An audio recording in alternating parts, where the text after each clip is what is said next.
Welcome to Fiorano. What a magnificent place to be to bring you guys the first drive of the Ferrari 812 Superfast. Now I'm actually going to start with the track first because, well, we're in the motherland. This place is super iconic. The car was developed here, and I think it would only be right to saturate our senses in what it feels like on track, and then later on we're going to go out on the road. Probably going to split this into two videos because, let's face it, road and track experiences are so totally different, and I just think they each justify their own time. So I'm going to get behind the wheel and tell you guys how I feel, and also importantly how it compares to the F12.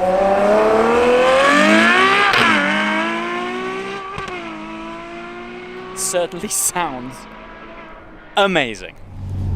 Okay, silly helmet aside, monumental moment of significance to be driving the very latest V12 from Ferrari in the motherland at Fiorano on track.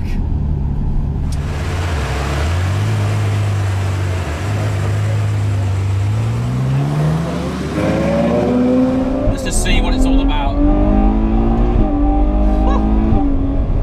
Yeah, so what have we got? Well, 800 horsepower Ferrari V12. We've got a revised twin clutch gearbox, 30% faster upshifts, 40% faster downshifts, and we'll get to that shortly. Oh my lord, the torque is a wondrous thing. I'm sure you can hear those gear shifts, they're explosive. Oh wow! I mean, it goes and it revs for days. So it now revs to 8,900 RPM, sir. Which from a front engine V12 is a monumental achievement. Of course, taking this tight left-hand hairpin is reminding me that we also have rear wheel steer. What's interesting from my point of view is I regularly drive, if you're a regular viewer of my channel, you'll know I own an F12. Comparing this with the F12 is, well, needless to say, they have moved the game on. They have really moved it on. There's an area on this track where I have to lift off the gas because of FIA rules. So let's take this opportunity to put it into race and find out what this thing is all about.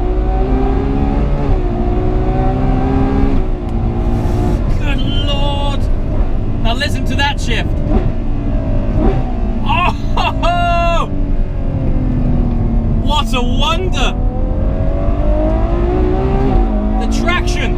I mean, I'm coming out of there in second, 3/4 throttle, no issue at all. And the weight transfer through these S-bends, well, it just puts it down. It just puts it down.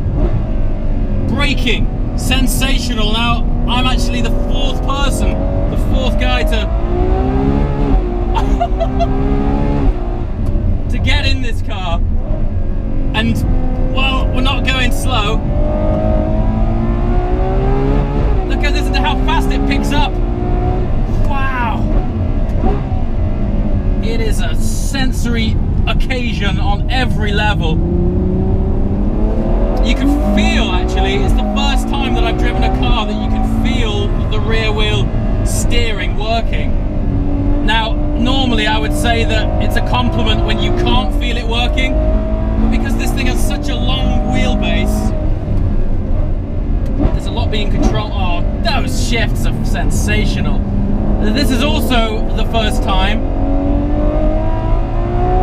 that Ferrari have used an electronic steering rack, which is making me at first a little bit nervous. Because Ferrari have always had such great steering feel, even though it's been quite light. Oh, Lord above. I mean, look at that! Planted out of that corner. I'm throwing it in here, trying to unsettle it. And it's just lovely. It really is. I think we need one CT off now, just to feel what it's all about in that mode. I'm just a real fan of the way this thing doesn't feel like a big car at all.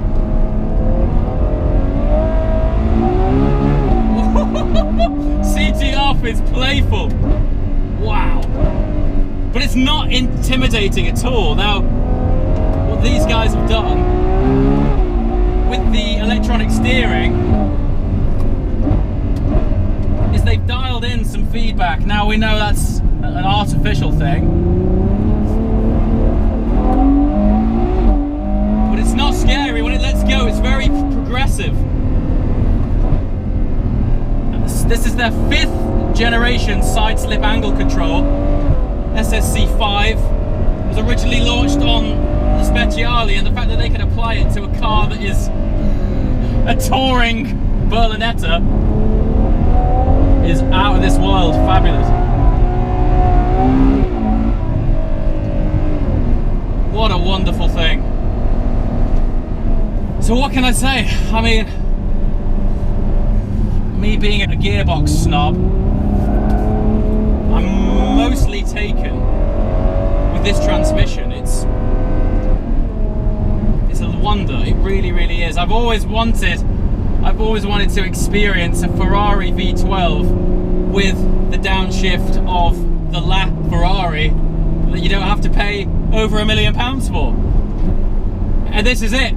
Now, you're not going to get quite the same mid to rear engine balance, but by God, has it got phenomenal gear shift. It's still got fantastic balance. In fact, there's more weight at the rear of this car than there is at the front, which for a front engine car is a marvel. It's predominantly because they've positioned the gearbox so far back. Yeah, sensational. I'm just going to come into the pits and recuperate, and let's just go over what this thing is all about. Whew. And what a place to sit. Check this out. Look at this view. It must be amazing when they have events on. Anyway, if you haven't watched the road video, the road drive, go and check that out. These are totally different animals on the road, and it is predominantly, first and foremost, a road car, which is where I think this thing really comes into its own. As always, guys, thanks for watching. See you next time. Ciao.